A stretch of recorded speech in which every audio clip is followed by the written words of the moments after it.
As you know, the elections took everybody by surprise, and I believe it includes President Erdogan and Prime Minister Davutoglu and a lot of rank and file members of the AKP.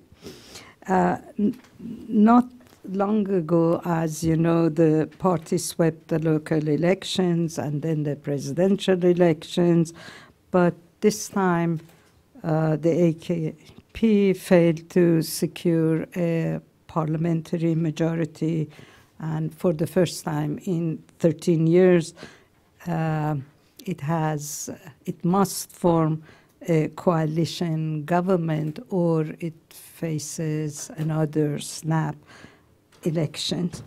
To explain what happened in Turkey and then what we should expect in the immediate and long-term future, we have invited three top experts. To my left, it's Henri Barkey. He is currently, for another month, the Bernard L. and Bertha F. Cohen Professor at Lehigh University.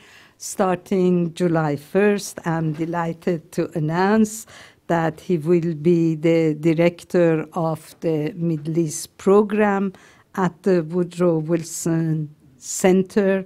And this is a wonderful news for the program because we couldn't pass the mantle to a better person than Henri, who is a top scholar and also a very good friend. To my right is Stephen Cook. He's the Hasib J. Sabak Senior Fellow for Middle Eastern Studies at the Council on Foreign Relations. He's an expert on Arab and Turkish politics, as well as U.S. Middle East policy. And then Gönül Tol is to the far left, is the founding director of the Middle East Institute Center for Turkish Studies. She's taught 2 courses on Islamism at the College of International Security Affairs at the National Defense University, and she has written and speaks extensively on Turkey. We have distributed the longer version of the bios, so I'll stop here.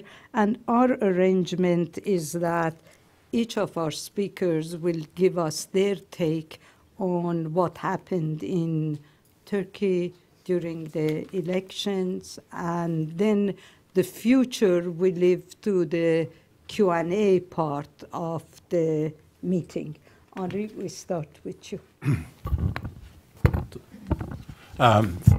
Thank you, Hadi. Thank you for welcoming me. And I have very, very big shoes to fill here, I know. Look, I don't think there's ever been so much written so quickly about an election result. And basically everybody and people you've never had imagined have essentially commented on these elections. I mean, maybe it's because it's very easy with our cell phones and our iPads and everything else to write very quick commentary. I actually shudder at the thought what will happen in 10 years when your iPhone will be able to detect exactly what you're thinking and then send the messages before, and you won't have to type it. But so look, everything that could be said has been said, but probably not by me and by with my accent. So let me take a go at it. Maybe the AKP and its leadership knew what was coming, but I think the election results clearly are a surprise. And they're a surprise to most observers who kind of did not think that the that the Kurdish party would make it across the 10% threshold, that AKP would lose its majority. People thought, well, maybe the party will cross the threshold, but certainly AKP will win a majority. But I would like to do is kind of make some general comments about, first of all, what the results are not about. There's been a lot of talk about that these results show that Turkey is returning to essentially its old shall we say, old style. In other words, it's going to be more balanced. It's to return of the center-left, the return of the liberals, return of democracy. I think it's very early to tell whether or not this is the case. I mean, I think when you look at the election results, and I have not done a very thorough analysis, it's only been, 48 hours, and when you look at some of the election results, you realize that there is something very funny going on, in the sense that we really don't know what happened in terms of the votes. That is to say, there was a surge of votes for HDP. Clearly, people thought that HDP might not make it, and there was a lot of strategic voting. I just came back last night from Istanbul, and the number of people who I talked to who would have never voted for HDP were voting for HDP just because they thought this is the only way to stop Mr. Erdogan from getting his 330 seats in parliament and therefore change the constitution. So that was, but beyond that, so you have districts in Istanbul. I saw there was results in one of the nice posh districts in Istanbul that had an enormous surge for HDP. They would have never voted for such a party in the past. So this is clearly, you have the strategic voting. Secondly, I think most of the votes came for the HDP that came from AKP itself. HDP managed to capture Kurdish votes that had traditionally voted for the AKP. The Kurdish votes in the past were split between Kurdish parties or Kurdish independent candidates and the AKP, with the AKP in some places actually doing much better than Kurdish nationalist candidates. In this particular case, the Kurds swept all those Kurdish areas, swept them in a very, very, very convincing way. But this is conservative votes. Kurds who tend to be more conservative generally, more pious, those who voted for AKP voted for HDP. These are not people who have become more liberal, who have become secular, who have become essentially pro-gay rights and all these things that the HDP was trumpeting during elections. These are conservative votes who are very, very angry at Erdogan because of the way he went after Kurds in Kobani.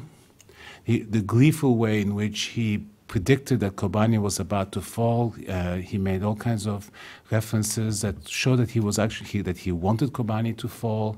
Then there was a case of Roboski where the Turkish military bombed smugglers who were crossing from Syria into Turkey. There were mostly young kids who were killed. Again, the reaction of the state, the discourse of the state was very, very negative.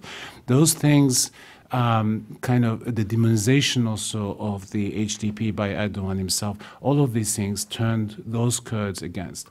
But there are a few things I still don't understand of what went on. When I looked at the results in some of the Kurdish provinces, the one thing that struck me is that in many of the provinces, participation rate was actually quite much lower than the rest of the country. So there may have been a great deal of abstention. Maybe there was a lot of vote rigging. I don't know. But there is also some other unexplained factors out there. So I think it will take some time for really good, serious analysis to be made before we can tell exactly what happened in terms of the vote distribution. Second, this is not a defeat for AKP. It is a defeat for Erdogan, but it is not a defeat for AKP, considering how badly they ran this campaign, considering that all of the negatives that were circulating around them, corruption, the palace, the hubris of Erdogan, and also to a lesser extent Mr. Davutoğlu, this could have been a lot worse. And I think actually that it was coming into the last 2 weeks of the elections, I think the situation was a lot worse for AKP, but I think Erdogan did manage to recover some of the votes. I think if they got just under 40%, it is because Erdogan has managed to galvanize some of the base that was quite alienated. So when I say, yes, it's still the #1 party, I think it would be wrong to argue that it is a huge defeat for AKP, because it still can command a great deal of resources, has the president behind it, And also, I think it could have been a lot worse. I mean, there were funny things that happened on the way to these elections too. I think Erdogan made enormous strategic mistakes. I mean, this election is really turned out to be about Erdogan. He made it about himself. So in a way, it's his defeat and nobody else's defeat. To the extent that it is a defeat, again, with defeat in quotation marks. Look, politics is about perceptions. We know this very well. And so because Erdogan did put himself out there, broke the constitution, broke every single law in the country regarding the role of the president willfully, that also was one of the mistakes that he made, in the sense that, look, Turks have gone to the polls since 1950, not always under the best of circumstances. You've had military regimes, etc. But Turks expect that elections matter, that things can change with elections. So when you have a president who takes such a blatant position, in favor of one party and attacks the others, I mean, there was also a natural reaction against him. And that may also have allowed some people to abstain who would have normally voted for the AKP. So that was one of the big mistakes. But I actually think the worst mistake that Erdogan made was the fact that he had the opportunity 9 months ago to change the law, to change the constitution, and eliminate the 10% threshold. The 10% threshold that would have prevented HDP, or people thought would prevent HDP from going into parliament, in a way turned to be an albatross for Erdogan, in that people focus on the 10%. I mean, HDP in a way won because there was a 10% threshold, at least won as big as it did because there was a 10% threshold. And just assume for a moment, if he had changed the law and there was no 10% threshold, maybe put the threshold at 5%, HDP would not have been under this kind of pressure, would probably have crossed the threshold with 6, 7, 8%, maybe let's say 8%. It would not have been such a polarized campaign. And far more interesting, I think, would have been that even if Mr. Erdogan did not get his 330 seats, in Parliament, an HDP that would have been in his debt because he reduced the 10% threshold would have been much more accommodating when it came to changing the constitution. So in a way, he blew it. The third big victor that people talk about is Mr. Bahçeli and his Nationalist Party. Yes, he did much better. He went from 13% to 16-odd%. And maybe that was the only thing that people predicted correctly before, consistently before the elections. But I am not sure he's really a winner, because now he's actually in a position where he has to make choices in terms of the future. Does he have a coalition with the opposition, with the other parties, a joint coalition, or does he go with AKP? And Mr. Bahçeli doesn't like to make such decisions. I mean, he's much better off sitting and blandishing his arguments on a daily basis, but taking responsibility for going into government is actually a very difficult one. It's going to be one that's going to divide his party, that's going to create a lot of problems for him in his party, because the party is not necessarily coherent. The other big surprise, I mean, people say CHP is a loser, but I actually don't think so. I mean, yes, it did not get as many seats and maybe lost votes, but there was one thing that CHP did, which was a class act. CHP leadership knew that they were losing votes to HDP, that people were going to be voting strategically, and yet when you look at the campaign, at no point in time did CHP go after the HDP or demonize the party, because this was the main opposition. And in so doing, I think people will come to recognize that Kılıçdaroğlu, the leader of CHP, ran essentially a very smart campaign. If there is obviously a winner, it is Mr. Demirtas, who on clearly very charismatic, very smart, very quick on his feet. But he also, I think, is a little bit a result of one of the accidents of history. And you have to go back a year ago to the presidential election when CHP made a terrible error in choosing somebody that its own base would not accept. Mr. Ekmeleddin Ihsanoğlu, who was the head of the Islamic OIC, the Organization for Islamic Cooperation, who, by the way, ran as an MHP candidate in this election. But CHP showed him as its candidate, and that allowed Mr. Demirtas to emerge, and people got to know him for the first time. So by the time he came in front of the electorate, so he was a known quantity. And let me just finish on this note. I actually think that Erdogan went and gambled the kitchen sink, so to say, because he actually, in this election, because I think he understood that this is his last chance at creating the institutions that will permanently change Turkey, and where he will be able to indelibly change Turkey. Because I think when you look at the trends in Turkey, they are not in his favor.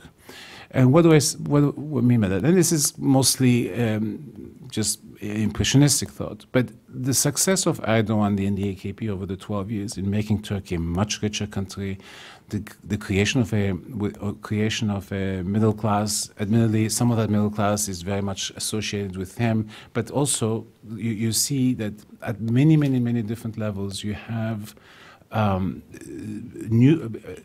very dynamic. Turkey is its population is very young. These are not people who are likely to accept the kind of trend towards authoritarianism, greater Islamization, greater, this omnipresent one-person rule. So in many ways, I think you're going to see much more resistance down the road to this type of Erdogan, I should say, type of politics. And from that perspective, I think unless the AKP changes itself and transforms itself and essentially puts a distance between itself and Mr. Erdogan, the trends are not in favor of the AKP. Thank you. Thank you very much. Well, I would like to thank the Wilson Center for putting together this event and inviting me. Let me begin with disagreeing with Henri on the Kurdish question. Yes, the votes that went to the HDP from the West, from the conservative Kurds, they could be strategic votes, but I think this could still lead to somewhere. This coalition, this broad coalition, this could still go somewhere, considering the high voter volatility in Turkey. And I think this was a big win for the HDP. This is a historical moment for the Kurdish political movement. Selahattin Demirtaş's liberal agenda, he ran on a very liberal campaign, and he focused on democratization, and he used a very inclusive rhetoric, and I think it paid off. As Henri mentioned, he capitalized on Kobani and the government's Erdogan stance vis-a-vis Kobani. Recently, thousands of people who traditionally voted since the 1950s, voted for center-right parties, switched sides, thinking that the AKP did not represent the Kurds anymore. And Demirtas also capitalized on the anti-AKP sentiment in the West. He appealed to the liberals. He appealed to the young people within the CHP base. And this is, I think, a historic achievement. So they finally have a broader coalition, and he framed his party as a party that is not just an ethnocentric pro-Kurdish party, but it could be a mainstream liberal party. And I think the HDP, so there was a void, there was a liberal void in Turkey that was left by the AKP. When the AKP came to power, it ran on a similar campaign, very pro-democracy, pro-reform, inclusive, pro-EU. But I think it lost that reform momentum, and there's been a void. So the HDP now is rising to fill that void, And I think the HDP could do something else. It could transform Turkish left, which has always had Kemalist and nationalist undertones. So it could unite and unify Turkish left that could embrace different ethnic groups, ethnic identities. And it could become a post-Kemalist left. So I think this is a major achievement. But I think the HDP win also poses dilemmas for Selahattin Demirtas. And the first one is, how do you balance? So he managed to appeal to two different constituencies in the East and the West. So how do you balance those two conflicting constituencies? On the one hand, you have the Kurds. I was there recently. I was in Diyarbakir and Mardin, so we traveled major Kurdish towns. And what struck me the most was the overconfidence of the Kurds. They have high expectations, and they think that this is their moment. They think the PKK's image has changed, international image has changed, and they're doing a great job in their fight against the Islamic State. And they have this perception, and maybe misperception, I should say, that the West is supporting them. The West will be behind them. And so this is a new era for them. So high expectations. But there is also a young generation that can easily be radicalized. And I saw that most recently in the Diyarbakir rally, where there were two bombs exploded.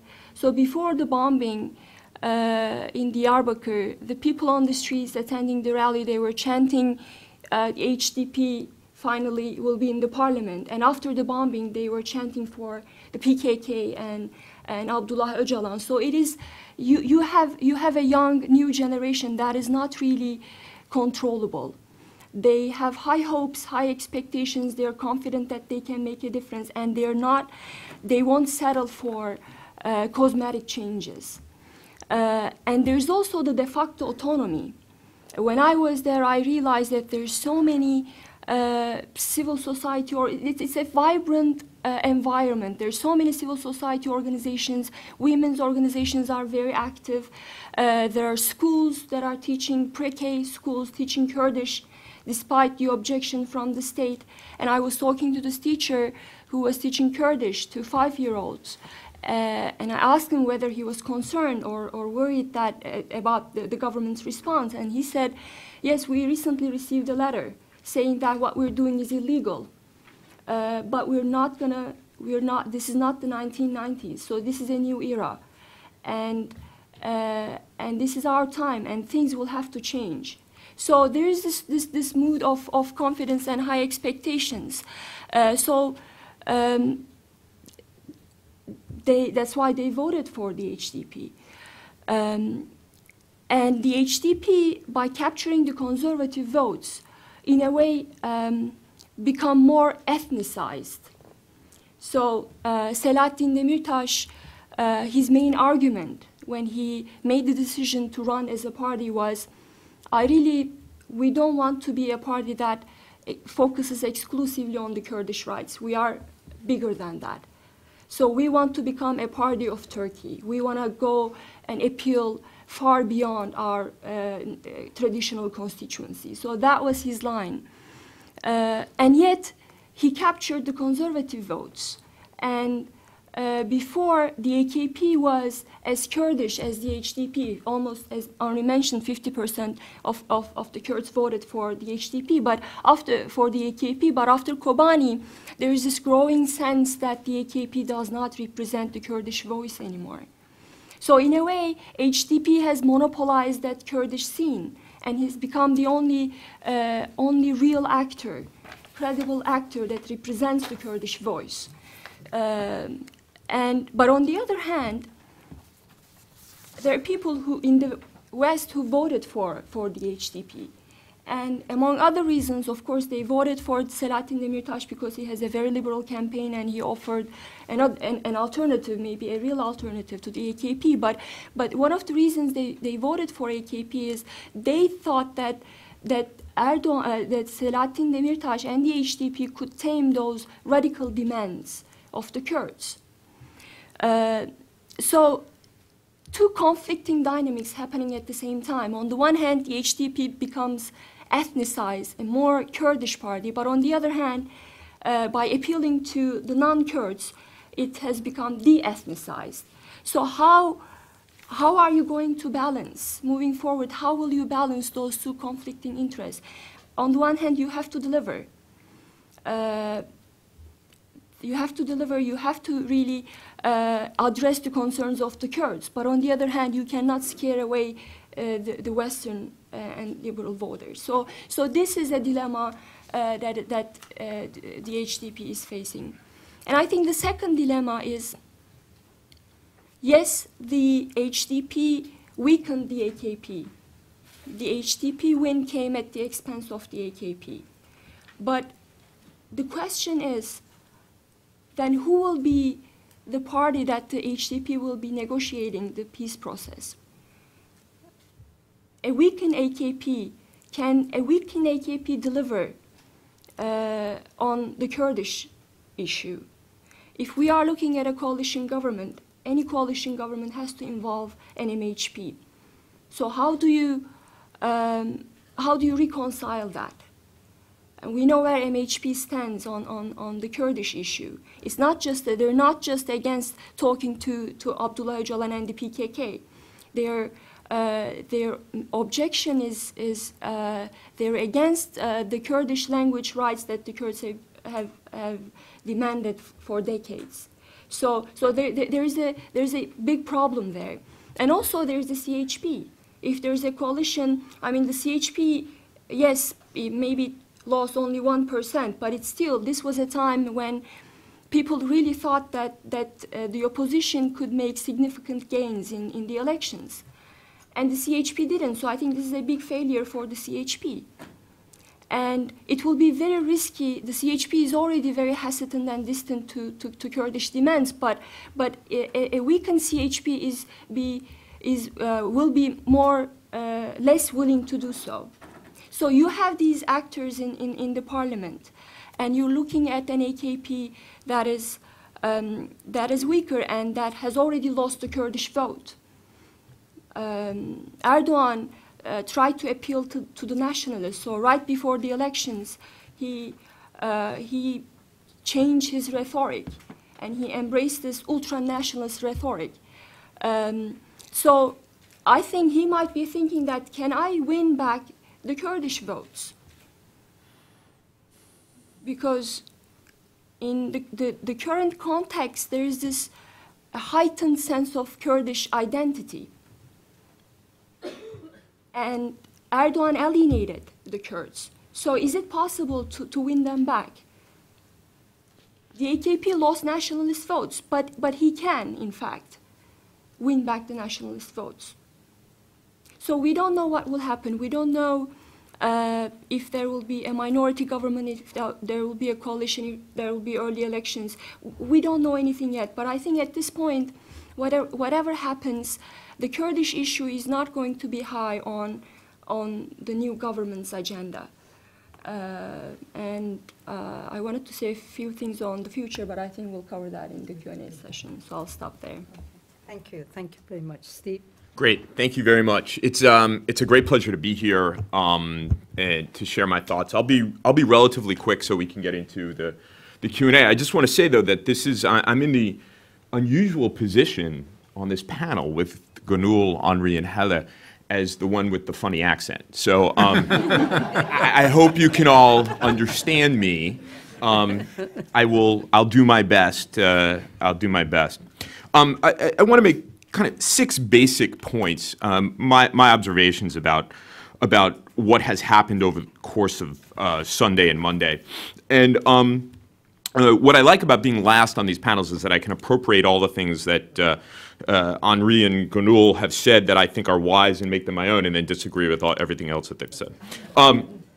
I keep hearing how, the Justice and Development Party was defeated, that we're back to democracy in Turkey. My first observation is let's look at the results in a clear context, a clear understanding exactly what happened. It is true that an almost 9% decrease in the popular vote, which translates into, I think, 70 or 71 seats in the parliament, is a drubbing for the Justice and Development Party. But it's only a loss in terms of the AKP's previous extraordinary success. Clearly, the party is going to be weakened, but with 255 or 256 seats, they will be the senior partners in a coalition government unless there's snap elections, which I can't imagine why there would be snap elections. I think the results will likely be quite similar. And after 12 years of being in power, it's clear that the Justice and Development Party has the bureaucracy wired to its desires, and those people in the bureaucracy it doesn't like, it gets rid of. It will have significant power and significant resources at its disposal to continue to wield significant power. Second, again, and I can certainly understand my Turkish friends on Twitter and social media who proclaim the return of democracy on Sunday evening. The Schadenfreude on Turkish social media was extraordinary when it came to Prime Minister Erdogan. And it is clear that Turks have proven, despite the best efforts of the Justice and Development Party and despite the best efforts of President Erdogan to weaken and hollow out Turkey's political institutions, they still have meaning. That democratic procedures have been internalized in Turkey since, as Henri pointed out, the 1950s. This is a normal part of Turks' political existence and one that they're not willing to give up. This is all very, very good. The question that I have is, and it's echoing something that Henri said, is to what extent are these parties really, with perhaps the exception of the HDP, are they really committed to a democratic project? Are they committed to the kinds of things that they need to do in what will be difficult coalition governments? And I know we're going to talk about the future in a few minutes. Whether they can advance a process that began, I think, quite well in 2003, 2004, and ended, for all intents and purposes, a number of years later. Third point. The People's Democratic Party, the HDP, it is quite obviously Kurdish-based and has successfully broadened its constituency. And this is where I think I differ a bit from Gönül on this question. It is the feel-good story of the elections. There are now very high expectations of this party, but let's keep in mind that they are very new to the political process. They're likely to be quite disorganized, and they're going to have to manage expectations, especially since they'll likely be in opposition. And they did, and this is the point where I think we depart. They got a boost from liberal Turks and defectors from the AKP. How durable is that? How durable is that? What will happen, especially given how new they are to the political process, given the high expectations for them, given everything that both Henri and Gönül have said about them up to this point? Is this 13% a durable place? Is this the new home for Turkish liberals? Is this the new home for the disaffected Kurds who had defected from the AKP? And I think those are very, very important questions. And that's why, even as it is the feel-good story of the election, I'm not willing to say the HDP is now the savior of Turkey. Fourth point on Erdogan. It's clear he got a comeuppance, and as I pointed out, the Turkish Twitter feed was full of joy at this. It's going to be harder for him to get what he wants, but I would not count Tayyip Erdogan out. He's an extraordinarily shrewd politician. He has Turkey wired. It will be very, very interesting to see what his next move is. Because again, as Henri pointed out, he put himself in the middle of this election, which was a surprisingly maladroit move for someone who's been such a good politician over such a long time. And despite whatever efforts he may make to blame Ahmet Davutoglu or others for AKP's results, it's clearly on Erdogan. In one way, though you have to, it's hard for me to bring myself to say this, but you kind of have to feel for Erdogan.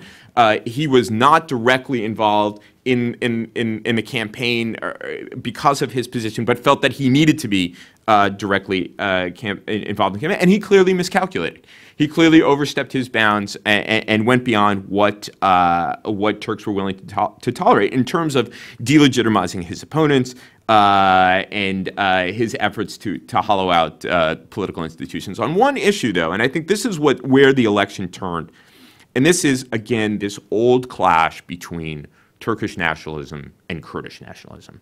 And as far back, actually, not as even earlier than the conflict in Kobani. If you go back to the results of the provincial municipal elections of April 2014, if you take a look at an electoral geography, ethnography of those results, you see that the MHP actually was the only party that gained at AKP's expense. Not to suggest that they won, but they gained votes at AKP's expense. And it taught, I think, Erdogan, who tries to leave nothing to chance, that he should tack to his nationalist right in the remainder of this extended political season. And he did so. And then, of course, in this alienated Kurds, of course, you then had Kobani, which further alienated Kurds. And for all of his investment in tacking to his nationalist right, Erdogan didn't get much return on his investment. Kurds abandoned the AKP, and the MHP still did very well. Final 2 points. First, people have been asking me over the course of the last few days, what are the changes going to be in Turkish foreign policy? I don't imagine there's going to be extraordinary change. I think we'll have to see what happens with the coalition. Certainly, if there is an AKP MHP coalition, and I'll talk about the MHP in a second. If there's a coalition, you can imagine that as Gönül pointed out, I believe that there won't be really a partner for the peace process. There won't be the same kind of relations between Ankara and Erbil. There will be perhaps breaks on the way in which Turkey is approaching the conflict in Syria. But overall, I don't see an extraordinary change in Turkish foreign policy. And then finally, my last point, and this is where Henri and I disagree, but Gönül and I may agree. I think that one of the clear takeaways of this election is the fact that the CHP is a party that is really just a regional party. They may have acted in a very classy kind of way by not bringing down or going after Selahattin Demirtas.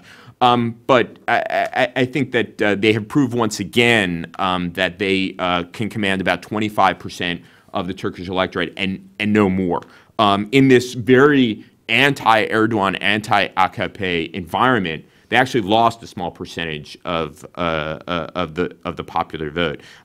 They will continue to be a party of limited broad appeal, and this is a group of people who are less a party and more a front that can agree on the fact that they don't like Erdogan. So I continue to see the CHP as fading into this kind of regional partyism.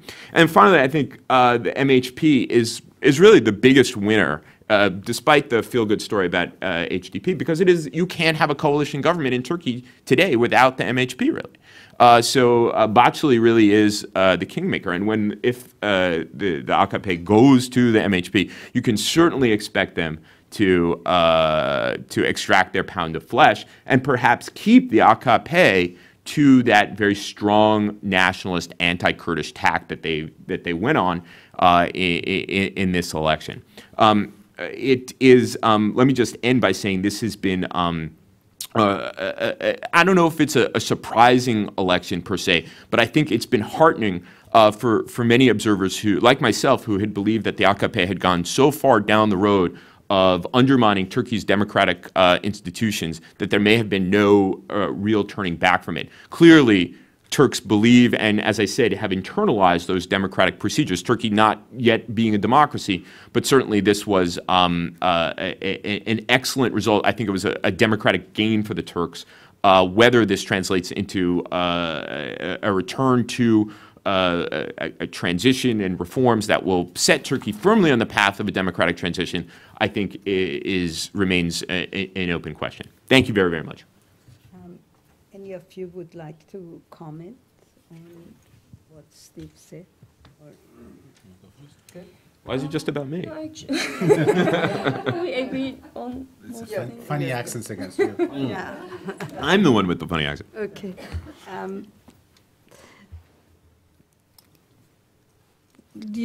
All three of you have sort of hinted at the possibility of a coalition government. What does a coalition government mean? You know, what does it mean? I mean, what is the AKP willing to give up? The Foreign Ministry, the Ministry of Defense, what are they willing to give up for a coalition government, and to whom? I'll start with that. I'm not quite sure what the AKP is going to be willing to give up. They did get 41% of the popular vote and will be the senior member in the coalition. I think there will be some hard negotiations, and as I said, I think the MHP will want, in exchange for agreeing to a coalition, to keep this kind of hard this hard nationalist tack that the AKP has made during the elections. One thing I do think going forward, and without predicting what the coalition is going to be, is that and something that will be published in the next day or so, is that you are going to see a significant amount of political instability in Turkey going forward. Meaning what? Meaning that coalition governments, we're going to be back to a situation where you have coalition governments that barely make sense, that politicians will be at war with each other, and seeking to outmaneuver each other. It seems unlikely to me, even if you have an AKP MHP coalition, which seems to be the one that makes the most sense, that parliament would serve out a 5-year term. This has all kinds of effects on economic policy making, on foreign policy, and so on and so forth.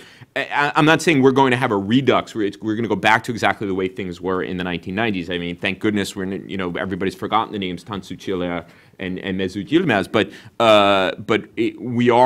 we're moving from a period of stable single-party governance, which Turks, remember, in 2002 welcomed it, and now we're getting back to something that's going to be more unstable and more uncertain going forward. I think Turkey was headed towards instability regardless of what the outcome of the election was, but I think this is a particular type of instability related to the necessity of having to build coalitions and parties really not having these same kind of worldviews. Henri Gönül, instability? I don't know what the AKP will be willing to give up, but I know what Erdogan will not be willing to give up, and that is all opposition parties, even the MHP, will try to curb Erdogan's power and influence on the party. And of course, there's another existential threat for Erdogan and his family, and that's the corruption case. So if there's a coalition, will the coalition partners push to reopen the corruption case? And how will Ahmet Davutoğlu respond to that? I don't know. I mean, these are the questions I have, but I don't know the answer. Henri? I agree with Gönül. I mean, the main issue in this election was Erdogan, so you can expect that in any coalition government that the non-AKP parties will want some kind of constraint, some kind of restraint, I should say, on Erdogan's what Erdogan would like to do, which is essentially run the country. I mean, he built this palace with 1,000 odd rooms, not because he's going to have Louis XIV likes balls and have these parties. It's because he's planning to bring in most of the government institutions into that palace, and they'll be really under his control. So that's his vision, and that's a vision that clearly got defeated in these elections. But as Steve said, don't count him out. He's a wounded tiger, and he's going to fight back. So the whole coalition formation process is going to pivot around Erdogan's future role, the corruption issues, and depending on which party, whether it's HDP or MHP that goes into a coalition, the Kurdish question. I think Turkey is pregnant to a lot of instability, not just because of potential coalition governments, although I do see a scenario where you can have a coalition government that can be quite stable, but we can talk about that later. But secondly, it's because the most unknown actor and the most important actor remains Erdogan. And Erdogan has certain powers within the constitution that he can exercise under certain circumstances that would undermine any coalition government that comes to power. And finally, Erdogan has still. We don't know what Erdogan is planning. He hasn't talked. He's kind of he's been mum on the elections, but he has a plan B. We don't know what that plan B is. He's not going to take this lying down. All the press that he controls essentially have already started to beat the election drums again. That there should be a snap election or an election after 45 days if a government is not formed. I'm not actually convinced that a new election would be to AKP's advantage, but look, AKP made a lot of mistakes thinking certain things. They may make another mistake, but that's another potential. It's Erdogan who's going to determine what happens next. So he's a big unknown here. Let me ask you another question which came from the overflow. And person who sent the question would like to know the impact of the election result on the civilian-military relations.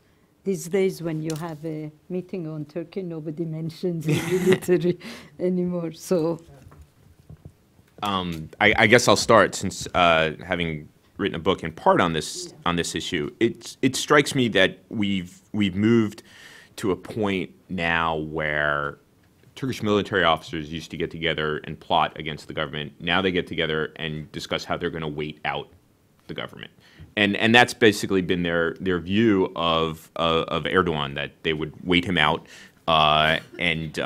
This was they had been there longer and will be there longer than Erdogan.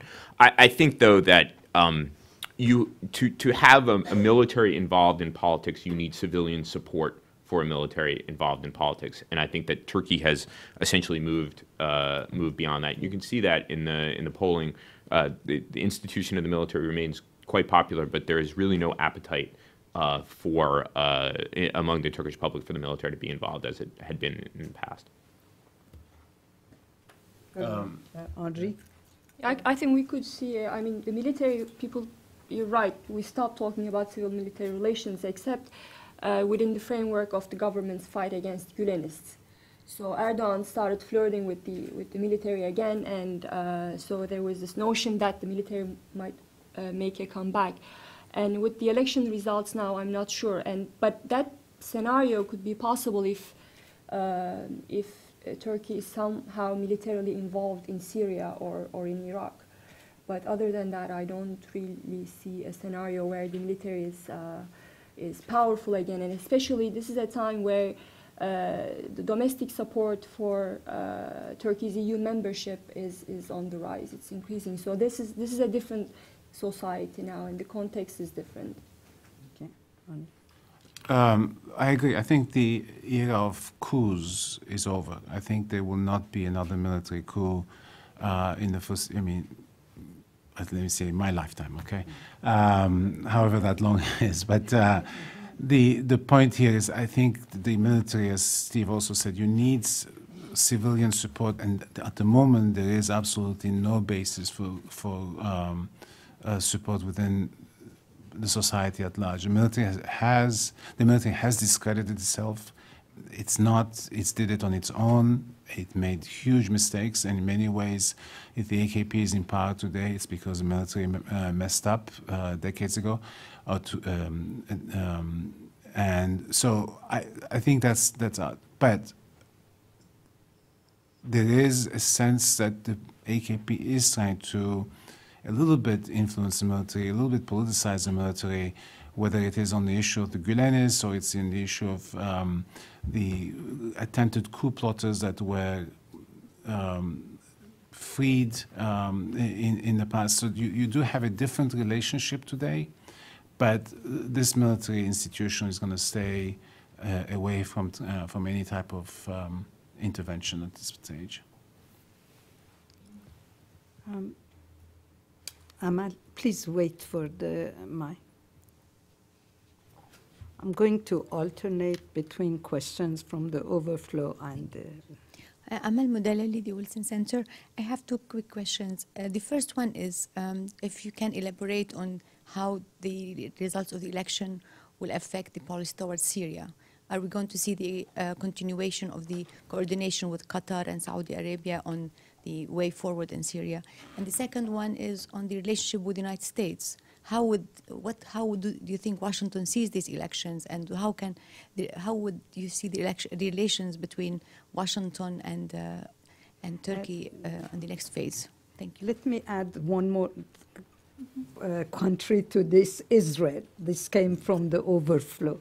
Why don't we go the other way? Do you want to start with Gonul, or you want to start with me? No, I'm just saying that Israel, add Israel to the, you know, to Syria, United States, and Israel too. I'll take the one on All Syria. three should take this question. I'll take the one on Syria and Ankara-Washington relations. I think Turkey has embarked on a very aggressive Syria policy recently. It's trying to unite the Islamist front that includes groups like Al-Qaeda and Ahrar al-Sham that are considered extremist groups by the US. So that's creates some tension between Washington and Ankara. And part of the reason was Ankara is really fed up with Obama administration's unwillingness to pursue a more forceful policy against the Assad regime. And the other reason is this Saudi-Turkey rapprochement. Turkey now feels that, and there even, I mean, media reports that the Saudi, Qatari, Turkey-backed coalition is making some ground in the north. So if the AKP came out stronger from these elections, I think I would expect to see more of that, more aggressive, more independent policy. But now that the AKP has been weakened, and of course we have to talk about several coalition scenarios. But now the AKP is weaker, and I don't think that it will be, first it will focus on the domestic situation, and it won't really pursue a policy as aggressive as it used to. And of course, if there is a coalition with the MHP, I don't see a major change in Turkey's Syria policy. If somehow, although now HDP ruled out a coalition with the government, but if the HDP was in the picture, then I would expect to see Turkey's Syria policy drift towards the Kurds, and maybe Turkey would cut back its support on the radical Islamist groups. But now I think it will still work with Saudis and Qataris, but it might be very problematic to continue to work with these radical groups. Just recently, I think it was yesterday, a group affiliated with the Islamic State, they launched their own journal in Turkish. In Istanbul, and the reason is that they said, we want to appeal to the Turks. So apparently the Islamic State will continue to pose a greater challenge for Turkish national security, and the government will have to deal with that. And until now, the AKP was so confident, saying that it had the backing of 49–50% of the population. So it pursued a Syria policy that was both aggressive and secretive. There, 2 trucks were intercepted, and they were reportedly carrying weapons to the radical groups. And now the media outlet that covered the story is facing criminal charges, and the public prosecutors were fired. So can a weakened AKP do these things?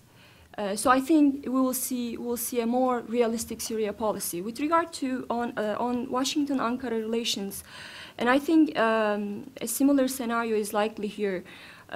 Syria has been one of the problems in bilateral relations. Iraq, Turkey has always criticized the Obama administration for turning a blind eye to Maliki's sectarian approach. And now there is a new Iraqi government, and I think Turkey has come to realize that there are structural problems in Iraq that really need to be dealt with. So it's pushing the US administration to restructure the Iraqi army to include Sunnis, and it's willing to work with the Sunni tribes. So I think the disagreement in Iraq is less now. But there's another problem. Turkey has been, especially Erdogan, has been very vocal in his criticism of Sisi and the US administration's failure to call the coup a coup. Again, if now, yes, the AKP is still the biggest party in the parliament, but I think it won't be able to, it will be too costly for the AKP to pursue a policy, especially a Middle East policy that is confrontational, divisive, aggressive. I don't think it's, that's going to happen.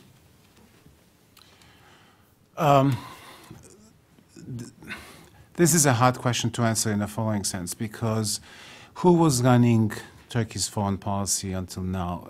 It's not necessarily clear to me that it was the government. I think it was Mr. Erdogan. There are a couple of ways in which you can think this, the Syria policy in the future. One is, even if you assume that there was a completely anti-AKP coalition, let's say the three other parties that now constitute a majority were to form a government somehow miraculously, and Erdogan approved their cabinet, etc. I think structurally, a great deal of what happens with respect to Syria is done secretively through the Turkish National Intelligence Organization, through a series of NGOs and semi-public or semi-official government institutions. So the arms, the people who cross, all that stuff is not really necessarily done by the government itself, but it's being done indirectly.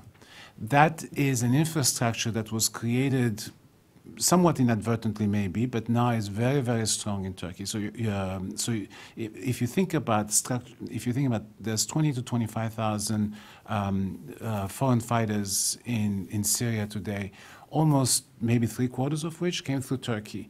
How do these people come?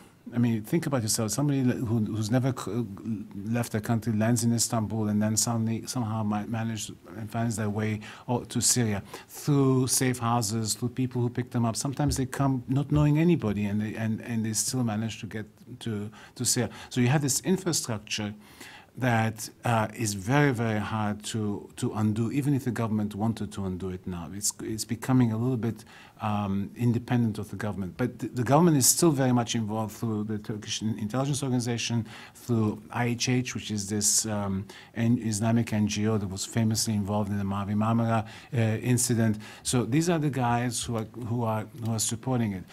So even if you had, for argument's sake, you had an anti-AKP coalition in power, it's not clear to me that would change, because the president has all these powers and you have all this setup that's already in existence. Clearly, the three other parties, that non-AKP parties, are completely against the current Syria policy. But if they were to become, they will be a majority in parliament. So for the first time, they will be able to do certain things that they have not been able to do in terms of trying to get questions answered, especially if they do form the government. But an MHP-AKP coalition would. It depends on the deal that's struck in terms of Kurds versus Syria. So we don't. It's very difficult to tell. But Erdogan is still going to continue, and that's my argument, the policy in terms of Syria. As for Turkish-American relations, the thing that's very striking to me, Turkey is a member of NATO. Have you ever seen a NATO leader of a NATO country essentially campaign against the West, and specifically the United States, in its own election campaign? So if you are so much against the United States, why are you a member of the same alliance? I mean, that is essentially a fair question. This is something that I think the Obama administration has to take note that, and has to figure out a way of sending a message to Erdogan and company about this anti-American rhetoric that is being, I mean, look, the whole, the New York Times writes an editorial, it becomes a major issue, and it takes, obviously, as usual in Turkey, it takes anti-Semitic overtones. If you read the pro-Erdogan press, it is all about these amazing conspiracies as to how the United States and the Jews and the EU are trying to undermine him. So if you, at some point, the administration has to be able to turn around and say, cut it out. I mean, in a way, the administration is undermining itself by not reacting. Maybe they're doing it privately, and I don't know, but it's undermining its own standing in Turkey if it takes all these things lying down, because it has. Turkey has never been a pro-American country. I mean, you know, there are other parties that run on anti-American platforms. Conspiracy theories have always been very popular in Turkey. But I think even when you had people who may have thought that the United States does all these nasty things in the world, when they came to power, at least they knew how to contain themselves. Here, there is no such thing. And I think that's actually quite dangerous in terms of the future of Turkish-American relations. Congress will undoubtedly react. Already there was something last week that the State Department stopped. It is not good for the long-term relationship to have this kind of rhetoric going on. So we'll see what if the Obama administration says something.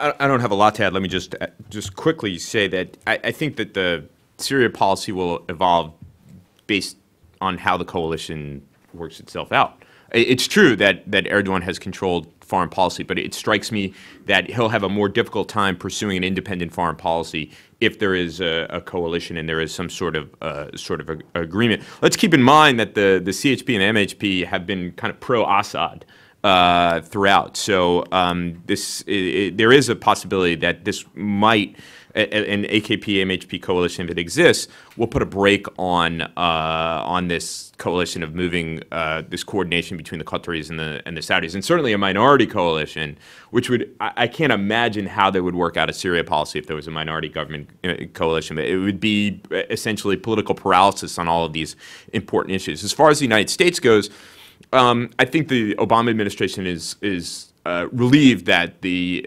speculation about widespread voter fraud and ballot box manipulation did not occur, because that certainly would have, I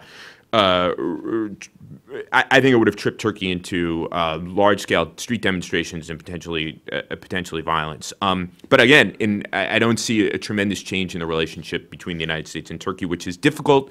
It is divided over a variety of issues, many related to the Middle East, and I don't see either country's positions evolving in a way where they can move together and work productively. In some ways, I see the Turks moving away. And on Israel, I don't see that there is an appetite despite the election outcome, the appetite in either country for some sort of rapprochement that we hear about every 6 to 8 months is about to happen.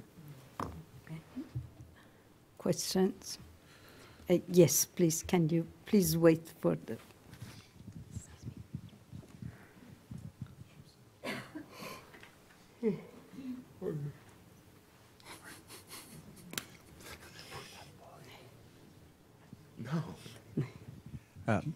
Thank you. My name is Albert Nikimkin. I wonder if someone could comment on what happened to the Gülen movement and the Gülen followers in this election. Okay. Who wants to take it? Angie? As a, what, As a Gulen. as the official Gülenist on this panel, No. As the next head of the Middle East program, you'll have to face this kind of questions a lot. look, I think the Gülenists voted strategically for the most part. I just have a snippet. I mean, it just.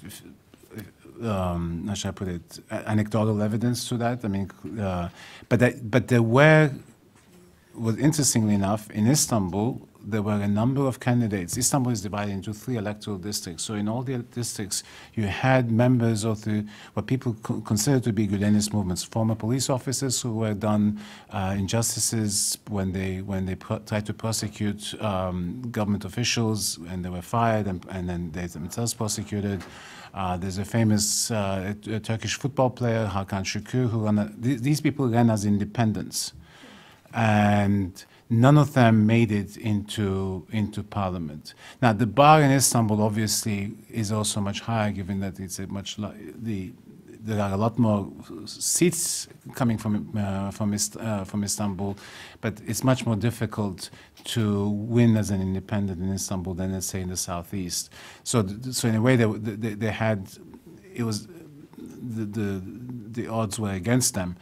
But I suspect that, a lot of people voted this, there's no point in electing, even if you're a Gülenist, there's no point in electing an independent candidate to parliament, because one independent member of parliament or 2 or 3 will have absolutely no impact on the course of history, on the course of the events. So you're much better off voting for HDP or voting for CHP, clearly anti-AKP party. So my guess is that there's been a lot of strategic voting on the part of Gülenist towards HDP, which is also another interesting. I mean, we don't know. I mean, you can't go around the world, and do a poll and say, "Are you Gülenist?" Especially when the government says that being a Gülenist is the greatest national threat that Turkey faces. So, but my guess is that most people voted strategically.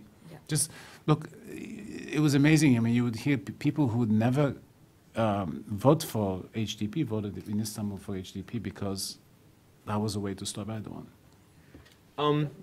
It strikes me how the Gülenists have not been a factor in this election, the presidential election, and the local provincial election. Not a factor at all, which leads me to wonder whether the Gülenists are actually the factor that they themselves have made themselves out to be in Turkish society, and that, in fact, that President Erdogan and the AKP have now made the Gülenists this boogeyman that is useful politically for them, or that they believe is useful politically. But I'm not quite sure that the Gülenists are as much a factor as we had been led to believe all along. Yeah, I agree. A question from from David Mack for Gurnur. His question is, are you ruling out an AKP coalition government with HDP with an agenda which will include resuming peace negotiations with the PKK? Well, if so, why? I'm not. The HDP did. Selahattin Demirtas, he ruled out the coalition with the AKP, and I think that was the wise decision, considering he could now establish the broadest coalition that a pro-Kurdish party has ever had. And he would lose that coalition. I think the votes from the West came on the condition that he challenges, he becomes a counterpower in the parliament against Erdogan and the AKP. Mm-hmm. So I think that's the decision of the HDP. But I think the more interesting question is, how will Abdullah Öcalan and the people in the Kandil, the senior leadership within the PKK, will react to that? Because I've heard different arguments. There are people who say that even the PKK now thinks that this is a great opportunity, and they're really enjoying the boost that they received, the diplomatic, military, and political boost that they received due to their fight against the Islamic State, and they will not do anything to hurt that. So they will give the new government some time before resuming violence. But there are others who are saying that, well, that might not really be the case, because they are powerful, they are very strong, and they capitalize on the ceasefire and the partial withdrawal of Turkish security forces from the region, and they expanded their power. The civil society level, even militarily, politically, socially, they're everywhere. So some think that they could use that leverage, but I really don't know the answer. And but I would assume that it wouldn't be wise for Abdullah Öcalan to push Selahattin Demirtas to form a coalition with the AKP. That's my gut feeling. I just want to add one thing to what Gönül said. I mean, and she's right. Maybe another loser in this election was actually Öcalan. Because now he has a genuinely a civilian, a Democrat, very smart, very charismatic, new leader among the Kurds who is emerging, and still Öcalan is the most important. Öcalan is still the most important political force among the Kurds. I mean, let me just tell you a joke that one Kurd told me in Istanbul the other day when I said, that had Erdogan agreed to change the 10% threshold and HDP had gone in and said HDP would have been much more supportive of Erdogan's future as a president, and the Kurds said, yeah, of course, we already have a presidential system among the Kurds, and so we'd have a co-president, Erdogan and Öcalan.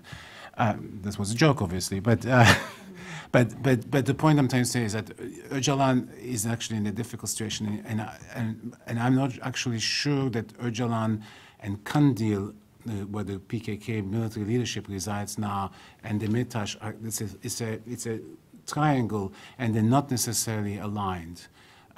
So Öcalan may try, and his interests are a little bit different than Gönül's what Gönül said, which I think is correct, about how the PKK itself perceives itself having fought against ISIS and having fought successfully against ISIS. So they feel very, very confident.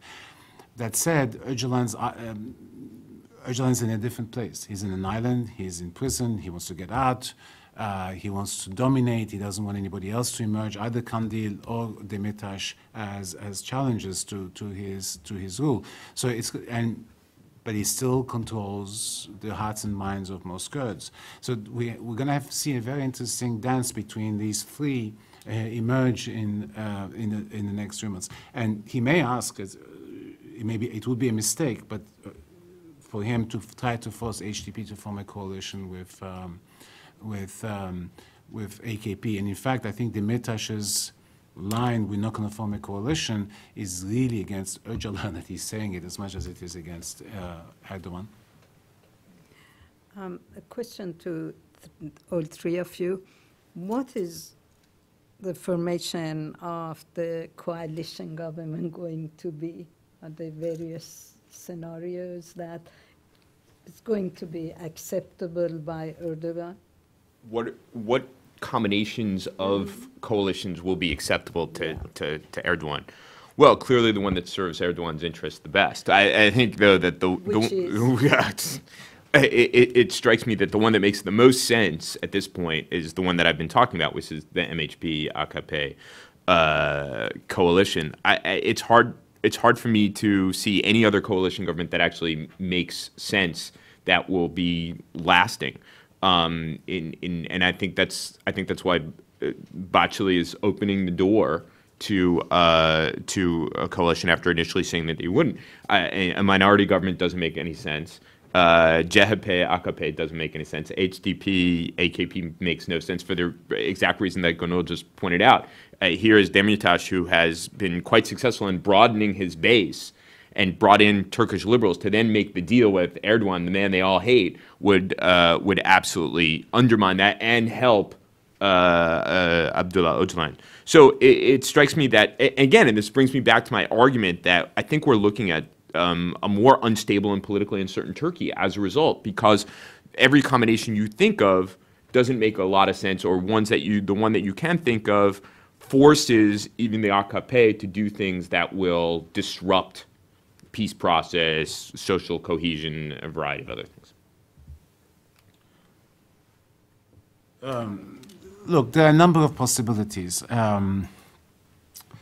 You can have people are talking about a grand coalition, an AKP-CHP coalition. I mean, it's hard to imagine how it would shape itself. It depends a little bit on whether or not Kılıçdaroğlu would get certain things written, I mean, certain promises, like the role of the president, etc., corruption investigations. I mean, the people who are, by the way, in real danger are the four former members of the cabinet who were sacked or who resigned, and whose corruption investigation was squashed. And the overwhelming call on Twitter, etc., and in the press, anti-AKP press, is that these people now have to be tried, now that there is a parliamentary majority that can actually make this happen.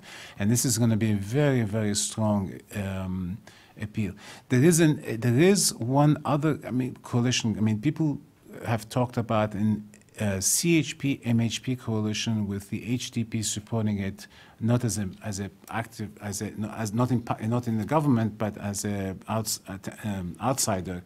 So that coalition government could, I mean, one way of constructing that coalition government is that you get together with limited aims, which is go after the corruption investigate, go after the corruption cases, Syria policy, the role of the president. And when I say corruption, it's not just the four members of the former cabinet, but it is a whole slew of other things that's been going on. So do things that will make a mark quickly, and then go for early elections. So it would not be a long, stable, I mean, it would not be a coalition that would run for 4 or 5 years, but it would be essentially a coalition with limited aims, which is to curtail the president's powers, to clean up stuff, to change foreign policy. And then once you achieve those things, if you can, and I suspect, Erdogan will resist all that, then go for elections. That actually, I mean, it makes sense, but that doesn't mean it will happen. I don't really see an AKP-CHP coalition, because the CHP will certainly, I mean, now it's almost down to its core constituency, the CHP. So I don't think it will, the CHP base will not accept a deal with a coalition with the AKP. And the CHP-MHP coalition is only possible if the HDP supports it. And the HDP will only support if the Kurdish issue is not put on the back burner. And I'm not sure how the CHP and the MHP will sort that out.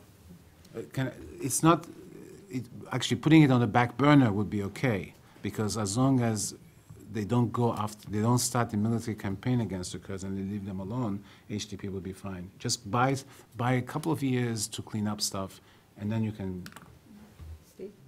I just think that in turn, we can speculate about coalition, different kind of combinations of them. But remember, as I started out, it has to be in Erdogan's interest, and he's the guy who's going to say, "Okay, you all form the government." He has that power. So again, a limited coalition along the lines that Henri is talking about seems highly unlikely. A coalition with HDP seems highly unlikely. A minority government, I can't see how they could all sit together. So it strikes me that by default, it'll be AKP, MHP, and whether that lasts, I think is, I don't think they'll last. I think we're back to, 2 years, elections, short periods of time. Let's take the last question, please. Thank you. Gerald Chandler. It's a question about foreign policy and its role in the last election.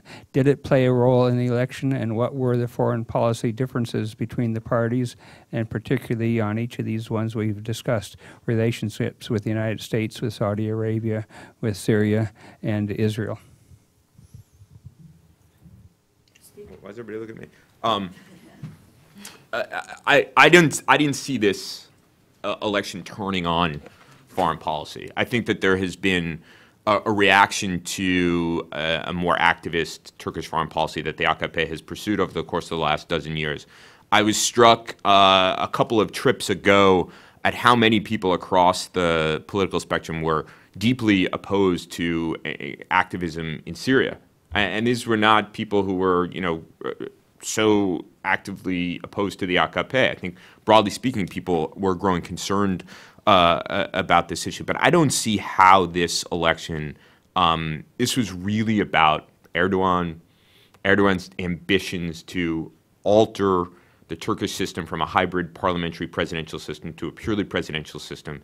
To the extent, I guess, that foreign policy played a factor in it was that a presidential system, the executive presidency, as Turks call it, would formalize Erdogan's kind of, as Henri was pointing out, his own foreign policy. And I think that that's something that rubbed people the wrong way. But I think it was, broadly speaking, about Erdogan's unbounded ambition for a presidential system and the hollowing out of Turkey's political institutions. Can I just add to that? Please. I think Syria policy has played a role in voter decision, because Syria is not a matter of foreign policy for Turkey. Right, it's, right. It's a domestic issue. It's a domestic issue. And if you look at the border towns and the voting trends in the voting towns, the AKP faced a sharp decline in its support base.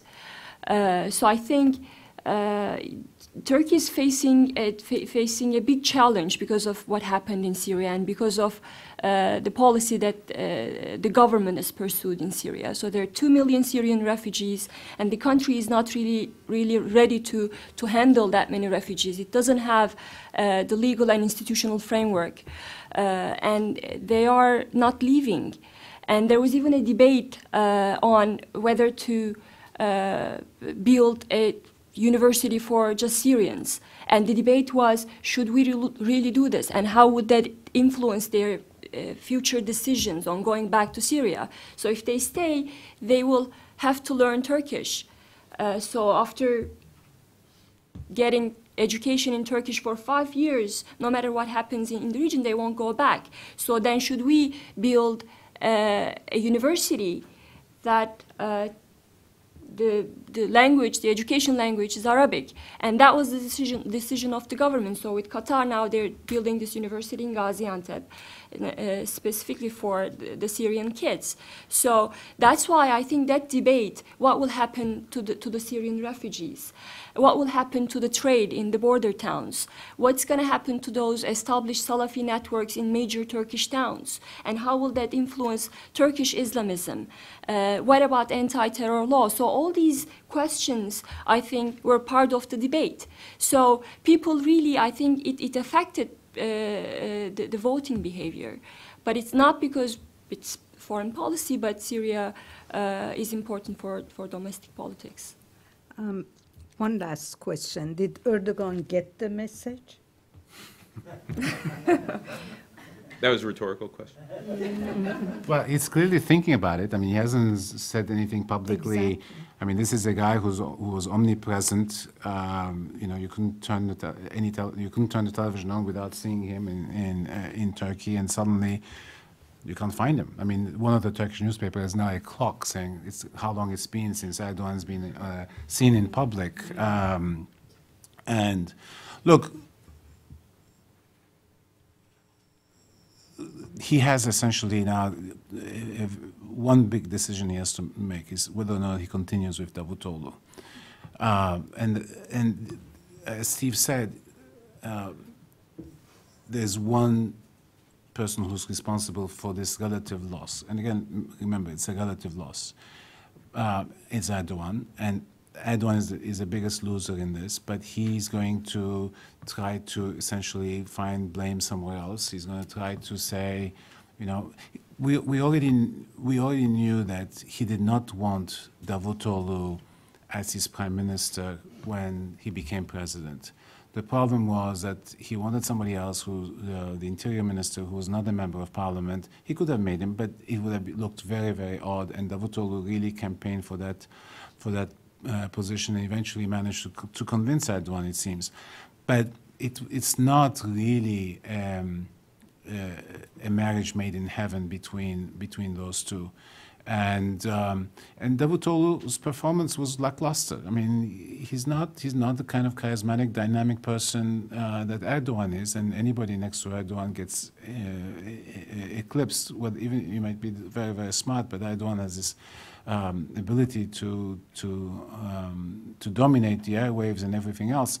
So, but Erdogan needs to find an excuse. I mean, the adage that, it is the foreigners who defeated us, and the New York Times and the Guardian and the everybody else, and it's not going to wash. So they have to find some explanation, and I think this is what he's probably working on, trying to figure out what is it he's going to say and what he's going. The party congress is in September. Can he get rid of Davutoglu before then?